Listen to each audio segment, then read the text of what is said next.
Sports Interaction, Canada Sportsbook. Hey, it's game over, Montreal, and the Montreal Canadiens did the tanking thing this time, Mark. They finally did it. It was a perfect tank night. Everyone got a little bit of what they liked. There's some goals. There's some Rafael Harvey-Pinard magic. Michael Pezzetta scored for me, and the Habs lost. Perfect. Exactly. You know, they stuck with a team that, frankly, has no business losing to Montreal or tying Montreal for 40 minutes. You know, I know the shots were pretty much double, but they stuck with them on the scoreboard. I have to admit, I was getting nervous there for a little while that the Habs would pull this one out. Then I'd be like, okay, man, they might be ruining their tank. But good news, the tank is back on. The tank is back on. There's no doubt about it. And I don't want to trash him, but Chris Weidman was the tank commander tonight. He made very sure that the Canadiens were in this one. Not fair, though. The Canadiens were going to lose this one no matter what. It just took a minute for the Carolina Hurricanes to figure it out. We're going to talk about that.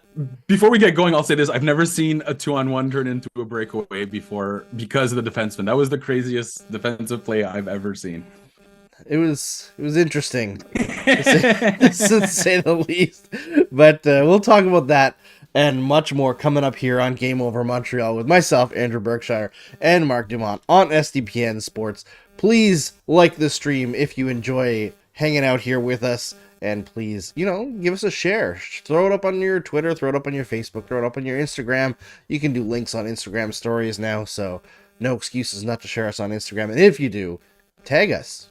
Tag me, tag Mark. I check my Instagram every 6 years, so exactly. Like if you like the show and you want to send us a message, or if you don't and want to send us a message, you can do that too. But we prefer the former. Yeah, exactly. We prefer the positive feedback, or at least constructive. But give us a share. Help some more people find us. We'll have some fun here while the Canadiens, trudge down the gangplank towards the end of the season. But before we get in on the action of the game, want to bet? Then get on this action with Sports Interaction. The boys of summer are back on the diamond and March Madness is on deck. Bet pre-game, live in play, or on one of our many prop bets. Sports Interaction makes it easy to deposit, play, and cash out. Head to sportsinteraction.com/SDPN or in Ontario, download the app now using the QR code that you can see at the bottom of the screen right now. 19 plus, please play responsibly. Now, Mark, I don't know about you. I think you're probably in the same situation as me, but I'm a chicken when it comes to betting. But I was playing around on Sports Interaction last night, and I just put together like what would have been a 3-part parlay, and I was like, this will never work. But it ended up being it was like a 16 to 1 payout, and I was like, what would I win if I bet like $5? I was like, oh, it's pretty good. Didn't put it down because I'm a chicken. I would have won. Oh yeah, I would have won. Yeah. Was it a Seth Jarvis hat-trick goal on a short-handed third period breakaway? Was that part of it? No. It was yesterday. But geez, if anybody bet on that, yeah, they're pretty happy right now, I'm sure. But I think let's talk about the biggest thing about this game. Obviously, we're starting out on a little bit of a downer note, I think. But I think the biggest takeaway from this game is Justin Barron's hurt. Yeah, and it's so unfortunate because first of all, okay, listen. I don't know why the Hurricanes were upset at that one. It's crazy to me. I feel like in hockey, players only get upset when it's the most blatant penalty. Like when they get caught literally like stabbing a guy with their skate, and they're like, Happy Gilmore get to the bench. Like that was a clear cross check. But it's unfortunate for Barron just because he's been coming into his own, right? And he was like the guy that got left out of the mix to start. So he worked his way back. He had been looking really good. He scored a power play goal for a defenseman that's like, other than Jack-Eye, that's literally unheard of this year. So that's unfortunate. But I'd say the good news is he took that little spin, came back, tried it out. So it's not like he was completely, like written off. So we'll see how it goes. But unfortunate timing for Justin Barron. Yeah, he's just been playing so well. And like we sang his praise in his last game. He's just been continually taking off after he, was released of the shackles of Joel Edmondson playing terribly. Even when Joel Edmondson started playing well, and it wasn't just, not being paired with Joel Edmondson, he's just been playing great hockey. He's been clearly in the top 4 for the Canadiens. Hasn't really missed like any game where he's been shuffled down, really. Scoring, finally getting some power play time. And then this happens. It just reminds me of last year where he comes over with the Canadiens. He was playing a little bit tentative, but you could see the skill there. Finally starts to like feel himself in the NHL and then gets hurt and is out for the season. Obviously, we don't know how hurt he is. Looks like it might be something minor. It's just that he checks so many boxes for the Habs. That's the frustrating part, right? The right-handed in transition, puck retrieval.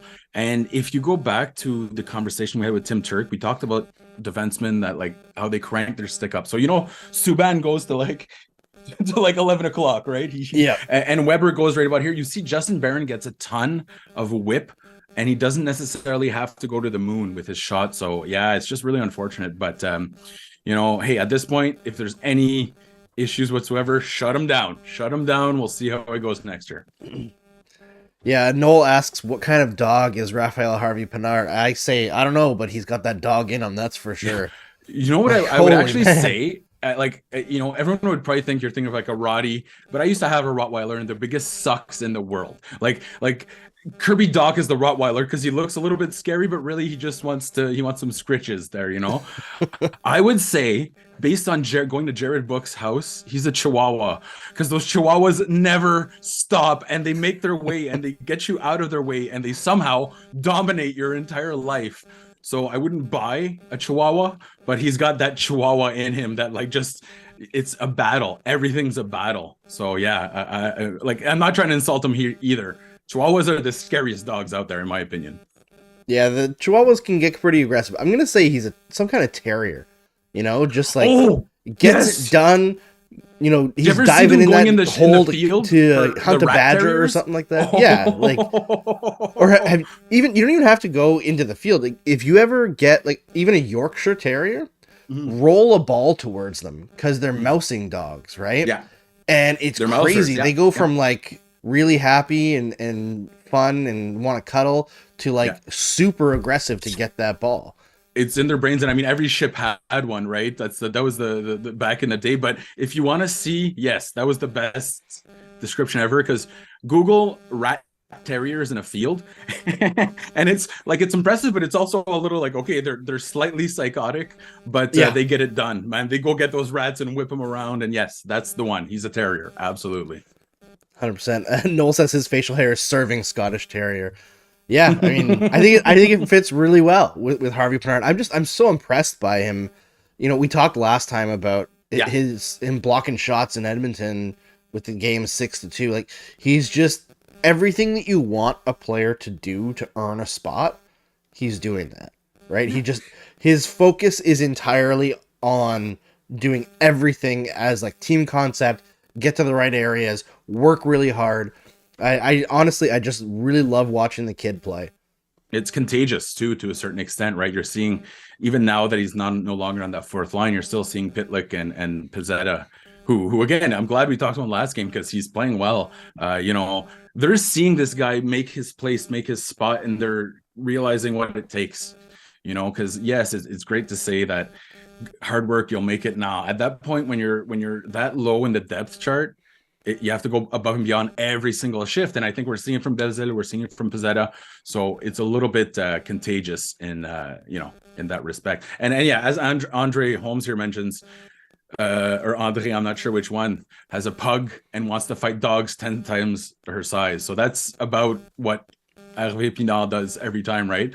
The guys are 10 times his size, and he still goes in it and gets the puck back. That's the cool part here. He's like that Chihuahua. No matter what, he gets the bag at the end of it. Yeah, and you mentioned Michael Pizzetta. Let's give a shout out to Rem Pitlick for that pass on the Pizzetta goal. Man, he threaded that through nicely. It makes me forgive him for passing on a ridiculously great shot opportunity later in the game when he probably could have scored. Yeah, and I think Suzuki passed up on one too, where he was trying to find Anderson, because at this point... Although, you know what? Yeah? I like. You think that was a good play? Because I think that was actually a mistake. It's rare, but it was a mistake in my opinion. He might have been able to score, but it was a better chance for Anderson. It's just that Anderson didn't even notice that the puck was coming to him until it was too late. And I was kind of making fun of what's his face, Dave Poulin, on the TSN broadcast, because he was saying by the time that puck got to Anderson, there was no net left to shoot at. And I watched the replay, and it's a completely open net. Anderson just doesn't notice that the puck has gone through, and he's And by the time he like realizes, the puck's past him and into the like behind the net, so the puck never got to him. And then Poulin like doubled down on it when they watched the replay. They're like, yeah, see, there's nothing left to shoot at. And I was like, but the goalie's facing the other way. Like Suzuki, if that's with Harvey Pinard or Caulfield, it's in the net. Yeah, absolutely. And I think it's just difficult to match. Like Josh Anderson's the ultimate chaotic one. Like if Josh Anderson was a dog, he'd be, I don't know, like who would he be? He'd be like a whippet, just constantly running like full speed everywhere. And it's really hard to kind of find chemistry with that, right? To kind of line up with that whippet who's just going 1,000 miles an hour, or maybe more of a greyhound because it's a little stronger. I think tonight we're gonna give every Habs player a dog equivalent. Right? Like, yeah, it seems like that's the direction that we're going. I don't know dogs well enough. Honestly, yeah, no, I'm probably gonna, I guess. But I mean, if we had to, Josh Anderson in looks, he would be just like a husky, though. He does have that husky, and he never gets tired, and he can run all the time, and he will destroy your apartment if you leave him in there for too long. Yeah, husky loves it in straight lines. He can pull the sled. That's the way he could go. Yeah, loves it in the winter. But trying to think of like Mike Matheson. That's got to be like greyhound. Golden. Right? I was gonna say golden retriever. No, I feel like golden retriever's like more happy-go-lucky, right? Yeah, I was kind of trying to match his style and how he looks because he kind of looks like a golden. What's your call on Matheson? It's got. I'm just thinking of like the speed, right? Speed and agility. So I'm thinking it would be greyhound. Then that would be a whippet there, like full speed and whippets. They'll keep going even though the race is done, and they'll forget sometimes what's behind them. So that lands for him. And what about you know what I'll do for Matheson? I'll say Rhodesian Ridgeback. Rhodesian Ridgebacks are one of my favorite dogs. Oh my god, Andrew, I came so close to getting one. These are dogs that would keep lions at bay, and they can run for just miles and miles and miles. And oh god, I need a dog. I need a dog so badly. I was so desperate during the pandemic that I would go to dog parks and just kind of like jump in and be like, oh, which one's yours? I'm like, that one. They're like, no, that's mine. I'm like, oh. It's that one. They're like, no, that's Doug's dog. And then I'd be like, okay, I gotta go, and I'd have to run away. But I'm all for this dog conversation. Yeah, Trinket83 says Suzuki isn't a dog, he's a cat. I understand that, but I think Noel is talking about Suzuki here. He's saying border collie, and I agree with that. I think Suzuki is a border collie because he's a working dog, and he's always keeping everybody in line. He's super intelligent, right? Yeah. Can learn a bunch of stuff. A very versatile dog and just a ton of energy. Guy who can play 25 minutes a night. And just wants to work like all day long. That's all he wants to do is work. Yeah, absolutely. Oh, that's a great one. That's a really good one. Okay, keep your. We'll talk about the game, but keep your dog comparisons going. Yeah, we may go off topic a few times and continue to go into dog comparisons. Exactly. Oh, you know what? You know who Jack Guy is? What's the name of that Japanese? The Akira. Akita? Yeah. He's an Akita. He's an Akita. Because, very, very magnificent, majestic dog, but don't mess with it. No, do not ever mess with an Akita. Yeah. Yeah. So if he's the Akita, does that make Pizzetta like a Shiba? Because he's like a mini Akita? Yeah, basically. But I feel like we could get a better like comparison for how he looks. Which dog? What's the name of the dog that has those locks? That's always at the dog show that has like those glorious blonde like locks. An Afghan? Yes. Just because he's got the glorious hair. Absolutely. And thank you for tuning in to Dog Watch. Game over. It's what kind of dog is a Montreal Canadian night? Kay says, let us cat people have our cat boy. Listen, he can be a cat too if he wants to, but this is the dog comparison show. But you know what? I do want to talk quickly about Suzuki because in this game, obviously the Barron situation with Svechnikov, that's a kind of hit that happens once in a while that I don't necessarily think is like targeted or anything or like necessarily dirty. It's just a dangerous hit. No malice, but sometimes guys, push and they don't realize that a guy's off balance. But when Svechnikov kept on running around after, it was Nick Suzuki who came over to him twice. Once he came over and kind of like pushed him during play and like talked to him, and then Svechnikov went out and like laid another questionable hit, and Suzuki came right back with the puck like just gone and like hit him hard. Like neither of them fell, but he hit him solid and hard through the chest. I kind of love Captain Nick laying down the law. Yeah, he does that once in a while, eh? Just like a sneaky little, hey, what's up? Like he knows who Tony D'Angelo is there, you know what I mean? Stuff like that. But yeah, when you have Svechnikov and Suzuki coming together, those are two tick players. But hey, man, I'll say this. He's not the biggest guy in the world, but what is he, 210? 210 pounds, about 217 at 5'11"? Man, or 5'10"? That's core strength. And one thing that his mom always told me is that, like, yeah, Nick got blown up a lot in junior and even in the NHL, but I remember her asking me, can you ever remember him staying down? And it's been in my mind ever since then. He's never stayed down after a big hit. He doesn't, like, you know, he doesn't need guys like Anderson to defend him, but it's fun when you see it. But yeah, Nick Suzuki is just about as solid as it comes, core strength. 100%. There was a Noel, question are here. You looking at Noel's? Yeah, which one is Weidman? I'm gonna make everybody sad now.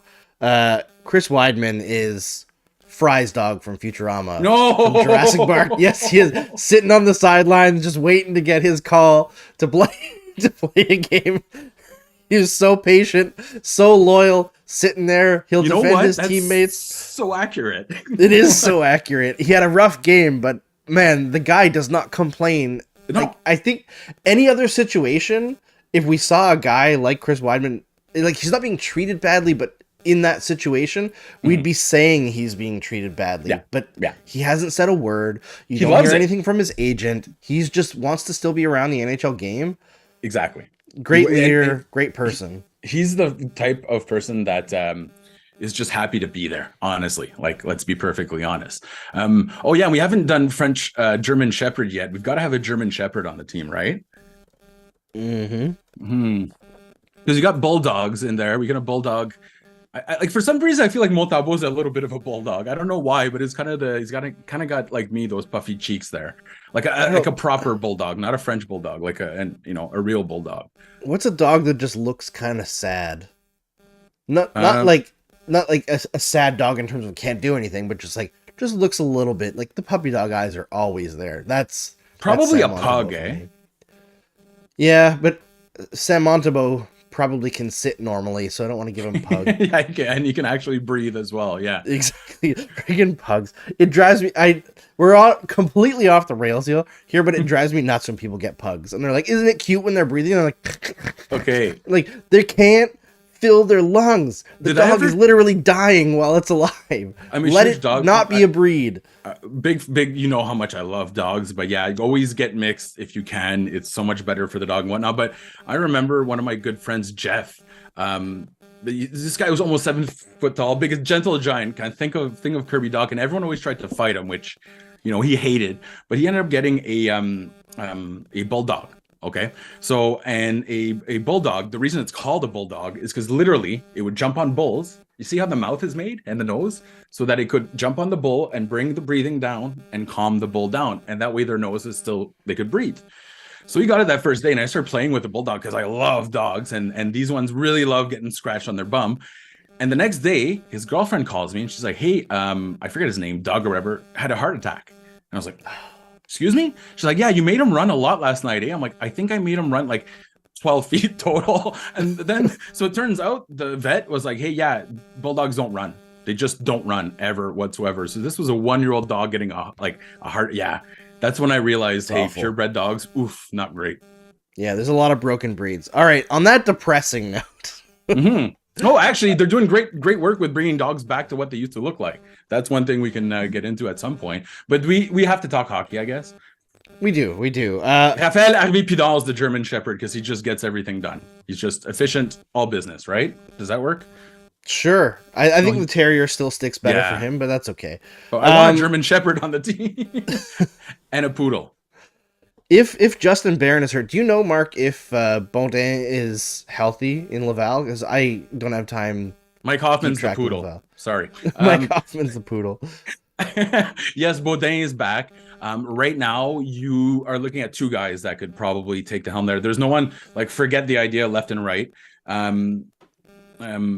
You're basically deciding between Baudin or William Trudeau has become their best defenseman all of a sudden. He's coming out of camp, he had a really good camp, and he could have gone back to the queue, joined Laval, and he was a healthy scratch at first, because that's a big jump. And recently, especially with the Baudin injury, William Trudeau has become Laval's best defenseman. Now, the question becomes, hey, don't forget, Laval's actually in a playoff race now, Andrew. Yeah. So you kind of want to watch who you take, but at the same time, that's the whole point of the AHL affiliate. I would say Baudin probably is the most logical choice because his contract's running out. He's older, you have to figure out if there's something there. But if not him, it'll be William Trudeau. Yeah, and to get us off topic again, Noel says that Old Yeller is Carey Price. Listen, we all know it, but you didn't have to say it. We don't have to be that depressed around here. Right? Why would you do that? Why would you make everybody sad? We already did that with the Jurassic Park thing. We don't need to go back down that road. Right? But yes, exactly. Very accurate. So yeah, Baudin makes sense. And Shea Weber would have been a Great Dane for sure. Like, I'm pretty sure he had Great Danes as well. Yeah. Yeah, that makes sense. All right, back to the hockey. One thing Chow Chow. Who's the Chow Chow? Nobody's going to talk hockey tonight. I did want to talk a little bit about the Kasperi, or not Kasperi, the Jesperi Kotkaniemi situation, and just kind of revisit that a little bit, just because I talked about it a little bit on Twitter. He scored that gorgeous goal to get the Hurricanes back in the game tonight, and frankly, it's weird because the way that everyone evaluates Kotkaniemi is by like scoring numbers, right? And he's still playing a relatively small role in Carolina, which I think everyone expected him to take steps further than that by this point, but continues to be an NHL player at the very least.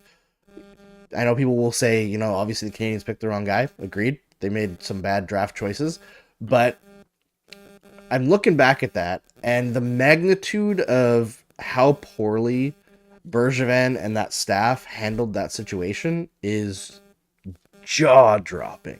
Yeah. And it's not just about Kotkaniemi. It's about the fact that they lost Deneau at the same time, and then were backed into a corner and overpaid for Dvorak, who I think has been better lately, but Hoffman, for the last 2 years has been bad. Like, I'll put it this way, Mark. Who's a better player right now? Jake Evans or Christian Dvorak? Like right now? Oh, Evans all day. Well, but Evans is a better player. Yeah. No, absolutely. And would you trade a first-round pick for Jake Evans? And the worst part was that I think it was actually, Dvorak was really for that no thing, right? To get a defensive player. And it's kind of weird how his numbers didn't translate. But the most important thing here is that Jesperi Kotkaniemi is a corgi. Okay, I decided that while you were talking. Jesperi Kotkaniemi is a corgi. But his limbs are so long. Okay, fair. So he's like a reverse Dashin. How do we? What's it like? reverse Dashin. Like, is it Dashin or Daxon? Then he would be a Doberman in that case if he's got the long. Doberman makes sense for Kotkaniemi because he's got the big frame, but he's not aggressive. But he's not aggressive. Yeah. Well, Dobies can be, but the ones I've met have always been big sucks. What I will say, that was like the worst stretch of, and don't forget, they also lost Joël Bouchard in that stretch, right? That to me was never a big deal because I kind of had an idea that Joël Bouchard was really annoying to all his players, and the stories we got were all one-sided. I have rarely seen a coach whose players did not like him as much as Bouchard that received as much good press.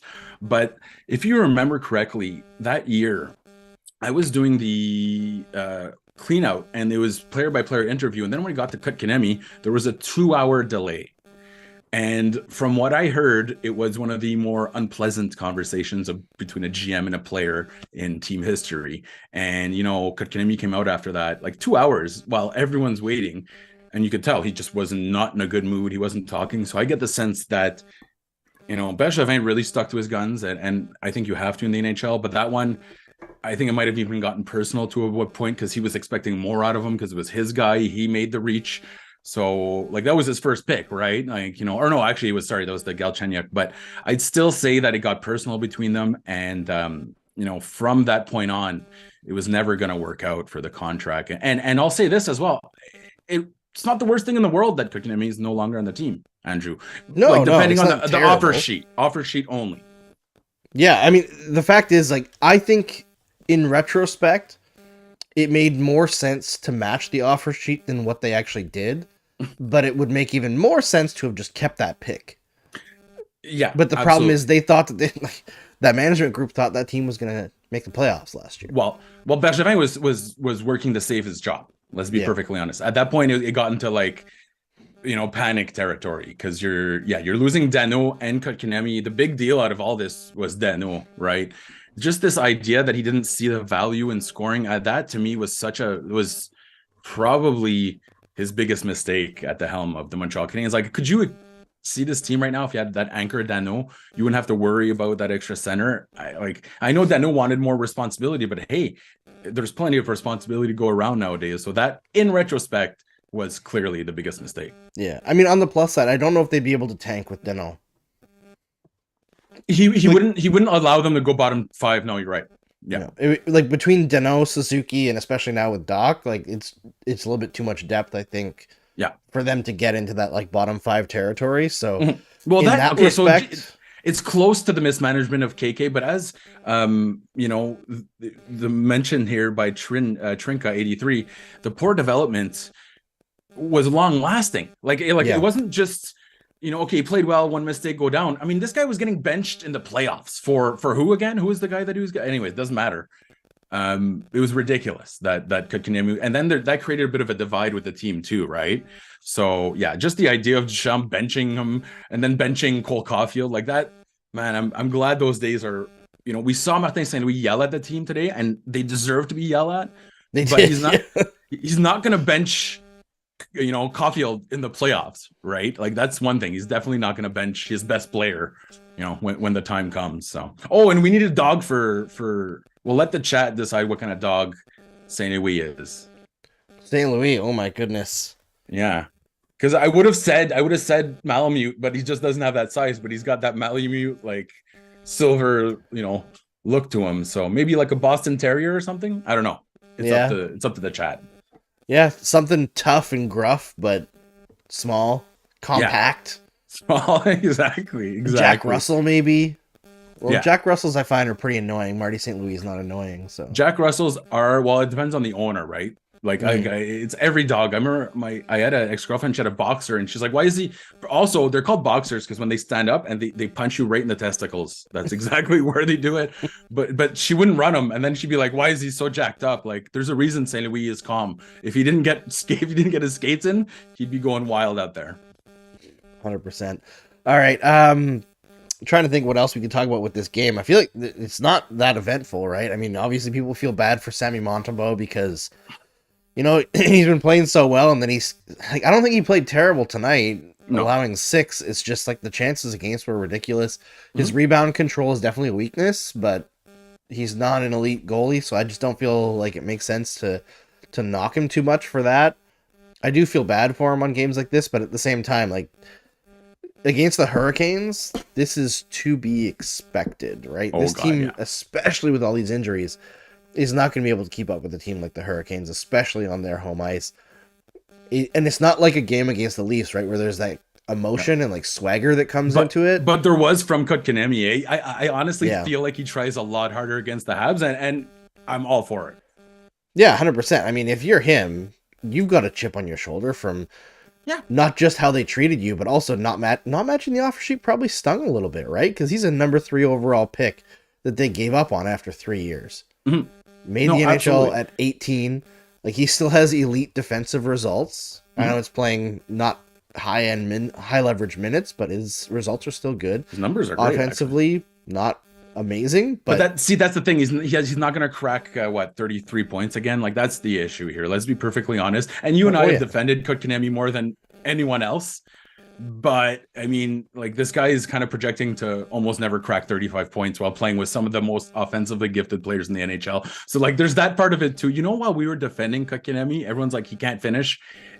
Okay, he did tonight, but for the most part, it's a little difficult for Kotkaniemi, which is a bad fit for Carolina because they're really good, but they can't finish. So, I think it all kind of worked out okay for both teams, but I'm actually glad to see Kotkaniemi doing good. I know some people won't like that, but I'm cheering for the guy.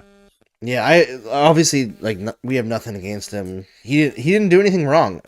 fact is, even if the Canadiens hadn't wronged him, he was probably still going to take that offer sheet because it's a lot of freaking money. Well, that's the other part. I feel like he played everyone. Like he played Dundon and he played, like everyone's like, haha, like, hey man, you used leverage between two team, like not even on ice rivals, which is crazy to make a lot more than you probably should. So get that bag, secure that bag. And I'll say one thing, it's better for him to be in Carolina. And this isn't, I'm not trying to criticize him, but the amount of pressure, the media, the nonstop, bullshit that there was in Montreal was not his preferred modus operandi. Like I remember him coming in Laval at one point, and the only time that TVA, RDS, and all those people would show up was when there was a bad story, and Kotkaniemi got sent down, and they were just destroying him. Like they hadn't been in the locker room all year, which I find kind of insulting, and they were just really throwing daggers at him. And he stopped, and when it was done, he just looked and he's like, "Is this how it's going to be here all the time? Like I can't even get reprieve from Montreal." So like I empathize with that. It's a mental health thing, and I'm happy when hockey players are happy, and he seems a lot more happy in Carolina. Yeah. Definitely. All right. On the trade front, obviously, there's lots to speculate about with Montreal, but I watched the Insiders Report or whatever they're calling it on TSN these days, and Pierre LeBrun mentioned that there's some people who have kind of knocked on the door on Dodonov about not as a primary piece, but as if our guy that we want isn't here, maybe we'll come back on Dodonov. Stay tuned on deadline day. But apparently no interest in Jonathan Drouin, and I'm a little bit surprised by that because he's turned it on quite a bit, and his point production, I know he hasn't scored, but his point production is pretty solid. I think he could help teams in the power play. I'm surprised a little bit that St. Louis is still using Matheson on the top unit power play, because I think Drouin has been significantly better there. Oh, he opens up the passing lanes like no one else can on this team. Let's be honest. He gets guys moving. And when his passing is on, he's one of the few that can feather it left to right to get guys in high danger areas. But I'm not surprised in the sense that, Montreal media and Montreal fans have been dragging this guy like he doesn't even get a spot in the Winnebago to go camping. We're just going to drag him off to the side, and he's picking up all this garbage. And now we want to dust him off and be like, yeah, you want to buy this, right? So no, I mean, it doesn't surprise me that there's no bites out there. It's just a little disappointing. I was thinking about this the other night. Maybe there's an opportunity to get him one more year at a certain amount. But like we said last show, you know what?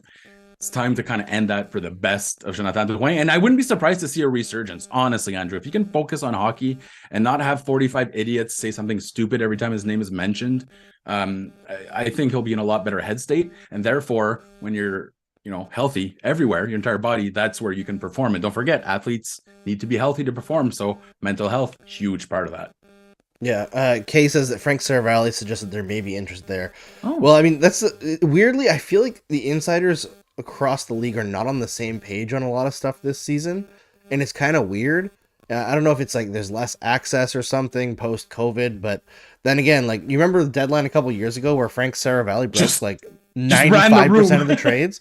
He just sat there at his computer, was like, this is going to happen, this is going to happen, this is going to happen. And everyone was like, who the hell is this guy? So maybe he's on it again this year. We don't know, but absolutely. No.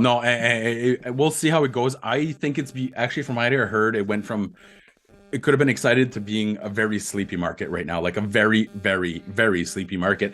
And one thing Chris H mentions here, which we have to talk about, it wasn't just Weidman. I'm the biggest Jonathan Kovacevic fan out there. Rough game for him tonight. That was one of the few where I looked and I said, hey, I wouldn't be, a healthy scratch after this game wouldn't surprise me. But it's very rare that we've seen it this year. But tough game for Kovacevic. He showed pressure when the fans, wanted him to pass the puck, and he kind of acquiesced and gave it away. And, so one of the very rare bad games for Jonathan Kovacevic.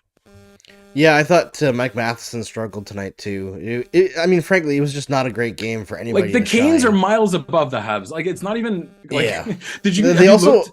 Do you know that they're almost at 60% Corsi for this year? I know there's other stats, but has a team finished above 60 in modern era? I don't believe so. No, maybe the Detroit Red Wings from 2007, but when we first they're started, probably the closest. but they're approaching 60% expected goals in Corsi. Like, oh man, the Hurricanes have to go for it, eh? In my opinion, they really have to go for it. And like, I know they've been looking for a tough defenseman. So maybe Monsieur Joel Edmondson would be the guy to go there. There's familiarity, right? There is familiarity there, although he did not fit with them last time at all. He didn't fit into their system. But I want to respond quickly. Mark Healy says Drouin will not translate to playoff style too soft. But he's been fine in the playoffs his whole career, man. I'm sorry, but like I understand that you might think that, but there is space for players like Drouin in the playoffs. I actually think he's been better in the playoffs, statistically speaking, than significantly so than before. Like, but the reason he would actually be good is that if you're not the top guy, like imagine having a guy like Drouin on your third line. So you're taking some of the easiest assignments, the easiest usage, you're sheltered, then you can use him on the power play. It's really different than being one of the top guys, right? Like the quality of competition is a fairly big deal in the playoffs. So you're going to circle guys like Landeskog, and you're going to circle guys like, well, if he gets healthy, and McKinnon. And then the guys on the third line, sometimes, that's why we see so many hero stories in the playoffs. They're not facing the Danos every night. So that's where it could be an advantage for him. And I think Frank Saravelli, actually, now that they mention it, he even mentioned Colorado as a brainstorm, which is exactly what you and I did, Andrew. We're like, man, that would be a perfect little fit for the Colorado Avalanche. Yeah, I've been pushing that idea of like that's a spot where he could fit for a long time now. And similar story with Sean Monahan, right? You know that Colorado doesn't want to go into the playoffs with their center line as it is.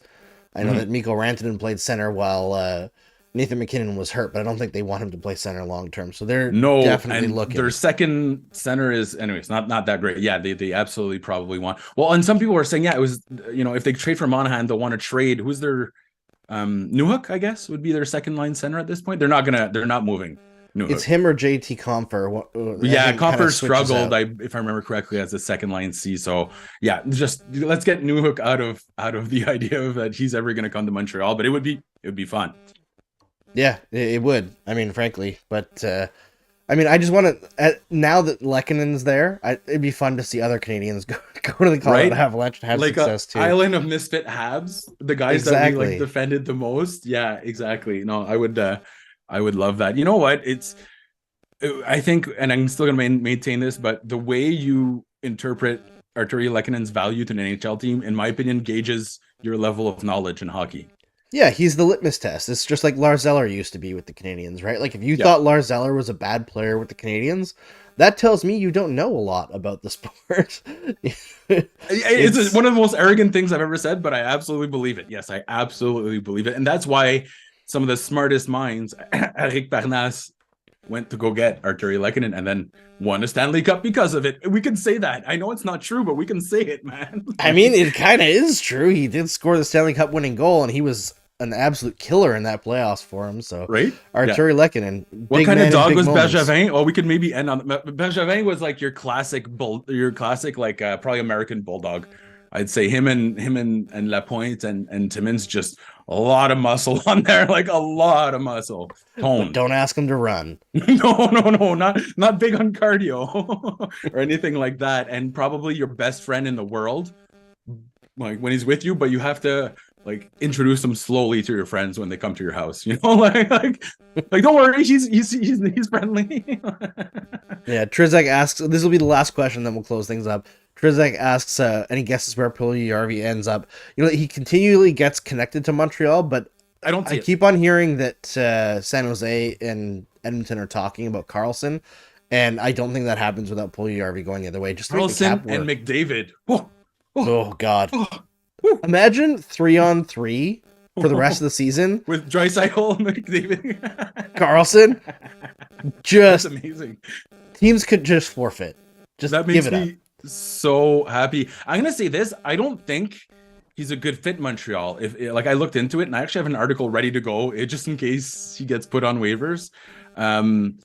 The Habs don't need more playmakers that are like good underlying numbers that can't finish, and that's essentially what he is. Like if you're a team where you need more playmakers, you need more possession, sure. But the Habs don't need a guy that struggles to finish. I'm sorry, it's one of their weaknesses is that they lack finish. So Sorry, go ahead. I think they could get him to finish. I look at Puljujärvi and I see young Nate Nichushkin. I think that he has a lot more finish in him. I mean, he is Finnish, but a lot more scoring finish in him than what we've seen so far. It hasn't come together for him perfectly, but like this year he's been wildly unlucky as well. Yo, absolutely. I just don't know if Montreal's the right market for that, right? Because like 3 games in, and TVA Spa will have a like, when will Puyarvi score? Will he ever score again meter they're going. So I just don't feel like it's the right place to do it. But and as Montreal MUFC, I'd rather end on this. What do we think about Marty losing his temper? I had no issue with it. I just felt bad for Ylönen, who was like, you can tell, thank God he had a visor because he was getting rained upon. But no, I have no issue with that. Listen, they were not giving their all, and I know it's tough because it's a team that even if you give your all, you're going to lose. But c'est bien bon là. Like they're a bottom 5 team. Once in a while, you gotta get that whip out, and and I'm sure he's not doing it just to yell, just to be a dick either. That's not his style, right? So he's probably doing it with good timing, and I have no issue with that whatsoever. I mean, Frank, if it was the same score at the same time of the game, but the 5 goals were spread out throughout the game, he wouldn't have lost his temper. It was the 3 goals boom, boom, in boom. Like 4 minutes or whatever it was. It was the focus, and that's been his message all year, is just focus, guys. Like the Habs. Well, and I know this kind of, you can say this to anyone, but when they focus, and they've actually had really good periods, they look great. But then, man, when they lose focus, when they're the golden retriever that says squirrel, man, they just stop playing, right? So I think as a guy that never had an opportunity to stop playing in his career, that really bothers him, and I had no issue with that whatsoever. It looked like he was saying, "Do your jobs," and you could tell he was pissed off. But no, a little fire here and there, no problem. Yep. As long as he's not doing that every night, no problem with it whatsoever. Sometimes you need to peel the paint off the walls. But that's all we have for you tonight. I'll be back on Saturday. Mark will take a short break before taking over the hosting duties for a couple weeks. But what's Saturday? Saturday night is the Hot Ones Gauntlet with Adam Wilde. It's going to be crazy. I'm going to try to get him through it. I was talking to Steve yesterday on the phone, and he was saying him and Jesse have very little faith in Adam getting through it. So we're gonna have no faith in Adam getting through it. Very encouraging towards Adam to get him all the way through the gauntlet, because Adam might die. Adam might die on Saturday. Like we might have the first live death on our podcast. Let's all be super nice to Adam and tell him, you got that dog in you, Adam. We're gonna bring the dog conversation into Saturday. It's shout out really to Mark fun. Healy. I don't know if Mark's been in our chat before, but welcome and join us all again, because as you can see, Trizak, Claire, Noel, Evan, we have Kay, everyone comes back night after night, and we have a great time. It's fun. So thanks for joining us tonight. Absolutely. And of course, if you like the show, make sure you like the YouTube video, the live stream here. It helps us grow. It helps us with the YouTube algorithm. And share the show wherever you want to share it on social media. Tell your friends about it that are Habs fans or not. Doesn't really matter. And if you like teams from other markets in Canada, we've got game overs for them too. So and if you like dogs, if you got that dog in you, we're here for you too. I don't know why I love that stupid meme so much. I know, me too. He's got that dog in him. It's just so satisfying to say. Because you can just tell it's like an excited dog at that time too. There, like the Romanov there. When you're about to let a dog out and he's dancing, and he's spinning. That's how I always pictured Romanov before the start of a game. So yeah, you know what? And before we go, really good point here. I forget who is it mentioned. Paul Byron didn't finish until the Canadiens gave him an opportunity to finish, right? So this is true. That's a really good counterpoint to what I mentioned about Puyarvi. I still maintain it, but you're right. Opportunity is what breeds results. This is absolutely true. All right. Thanks, everyone, for joining us here on Game Over Montreal. We'll be back on Saturday with the Hot Ones Gauntlet. Be there or suck. Later. Game over! Powered by Sports Interaction, Canada Sportsbook.